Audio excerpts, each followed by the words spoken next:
Hello guys, this is Saad and welcome to my channel. In this video I'm gonna show you how to install Microsoft Visual C++ 2015 Runtime. So let's begin. So first of all you'll have to go to this link to download Microsoft Visual C++ 2015, and I have given the link in the description for your comfort. You'll have to click on this download button over here.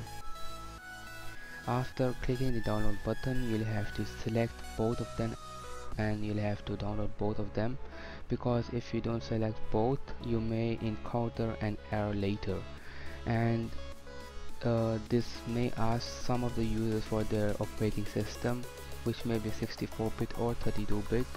And over here on the top left I have given you a video to check what operating system you have. Now you'll have to click on next over here, and as you can see the file have automatically started to download, and now you can just download the file from here and then just run the setup automatically. For more similar videos you can subscribe.